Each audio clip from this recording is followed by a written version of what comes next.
Olá, eu sou Pedro Lobo, empresário, sócio como você e especialista em empresas familiares. Vou começar com um dado que pode chocar. Segundo a consultoria PwC, 75% das empresas familiares brasileiras fecham após serem sucedidas pelos herdeiros. Não estou falando necessariamente de empresas pequenas. Estou falando do setor que representa 65% do PIB nacional e emprega 75% dos trabalhadores do país. Mas aqui está o mais interessante. 70% desses fracassos acontecem por conflitos familiares. Ou seja, não é por falta de dinheiro, não é por crise econômica, é por problemas que poderiam ser evitados. Neste vídeo, vou revelar 6 pilares que separam os 25% que conseguem perpetuar o patrimônio familiar dos 75% que vêm tudo desmoronar na primeira sucessão. Fica até o final porque o 6º pilar pode mudar o que você pensa sobre riqueza familiar. O primeiro pilar é a educação financeira desde cedo. No Brasil, temos uma cultura de não falar abertamente sobre dinheiro e patrimônio em casa. Resultado? Filhos que crescem sem entender de onde vem a riqueza, como ela é preservada e qual a responsabilidade que vem com ela. Famílias que perpetuam patrimônio fazem o oposto. Conversam abertamente sobre dinheiro, negócios, responsabilidade desde cedo. Óbvio que não é para conversar com uma criança de 5 anos sobre EBITDA, mas estimular o diálogo adequando a conversa para cada idade. Conte a história completa da empresa. Como tudo começou, as crises enfrentadas, os sacrifícios feitos. Explique o que acontece quando a empresa vai bem e quando vai mal. Mostre que aquela vida confortável que eles têm não caiu do céu. Só cuidado para não exagerar em algumas questões, principalmente nos sacrifícios. Isso pode gerar pessoas com medo e que não sabem aproveitar as experiências boas que o dinheiro pode proporcionar. Ou ainda, pode fazer com que os herdeiros fujam de querer trabalhar na empresa. Eu mesmo tenho uma história engraçada em relação a isso. Quando eu era pequeno, meu pai sempre me dizia o quanto tudo era difícil. Quando eu comecei a trabalhar, percebi que ele queria que eu seguisse o caminho dele. E me lembro de dizer: por que você quer que eu siga esse caminho? Você não gosta de mim? Foi tudo tão sacrificante para você? Olha, talvez isso tenha até alguma relação com o fato da minha primeira faculdade ter sido odontologia. O segundo pilar combate outro problema crítico: o despreparo dos sucessores. O herdeiro deve ter no mínimo uma experiência profissional externa, trabalhar fora, ter chefe, ganhar salário como qualquer outra pessoa. Isso desenvolve humildade, competência e evita a perpetuação de vícios de trabalho vindos da família. É importante também que a responsabilidade seja dada de forma gradual. Começar gerenciando pequenas questões, depois projetos maiores, até estar pronto para tomar decisões importantes. Como dizia Warren Buffett, deixe dinheiro suficiente para que possam fazer qualquer coisa, mas não tanto para que não façam nada. O objetivo é formar multiplicadores de riqueza, não gastadores de herança. O terceiro pilar é um processo sucessório estruturado. Aqui está um dado alarmante. Apenas 24% das empresas familiares brasileiras têm um plano de sucessão robusto. A pesquisa mostra que 54% dos empresários consideram que sucessão é a maior necessidade da empresa.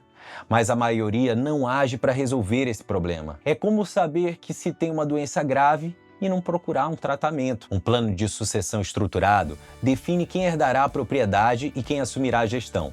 Nem sempre são as mesmas pessoas. Como será a transferência de ações ou cotas?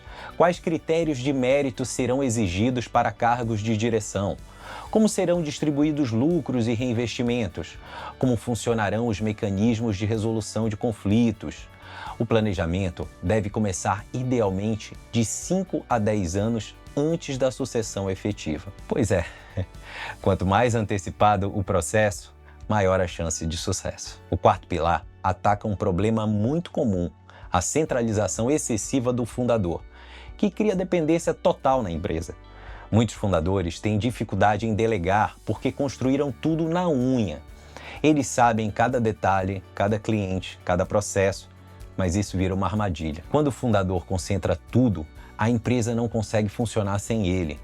Não pode tirar férias, não pode se afastar e quando sai, deixa um vácuo que ninguém consegue preencher. A descentralização deve ser gradual. Primeiro, documentar todos os processos críticos. Segundo, treinar outras pessoas para executar funções-chave. Terceiro, criar sistemas que funcionem independentemente de pessoas específicas. Quarto, estabelecer conselho consultivo, com vozes externas. Eu venho falando bastante sobre isso em outros vídeos. O objetivo é que a empresa funcione bem com ou sem o fundador. Só assim ela pode ser transferida com segurança. O quinto pilar é outro que bato sempre: governança familiar estruturada. Isso inclui um protocolo familiar que define direitos e deveres de cada membro, acordo de sócios que estabelece regras para a gestão da empresa, conselhos de família para dar diretrizes sobre patrimônio, políticas claras de distribuição de dividendos, critérios objetivos para a contratação de familiares, enfim, aquelas coisas que você me escuta falando sempre. Mas lembre-se, governança não é burocracia, é proteção. Ela protege a empresa de decisões emocionais e protege a família de conflitos destrutivos. Aqui eu faço questão de falar novamente. Se puder, inclua conselheiros externos e independentes.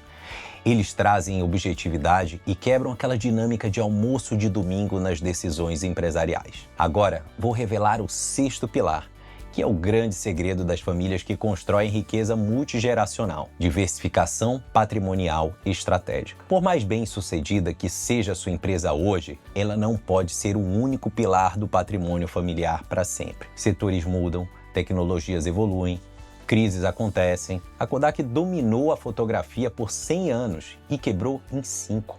Aliás, ela quebrou por uma tecnologia que ela mesma inventou e que não deu importância. Lembra da Blockbuster? Outro exemplo. Era líder absoluta e desapareceu com o streaming, depois de ter declinado a compra da Netflix. As famílias realmente ricas entendem isso e constroem o que eu chamo de portfólio patrimonial multigeracional. A empresa original se torna apenas um dos investimentos e não o investimento. Isso significa diversificar em 4 categorias. Primeiro, o negócio principal. Sua empresa atual deve estar sempre se reinventando.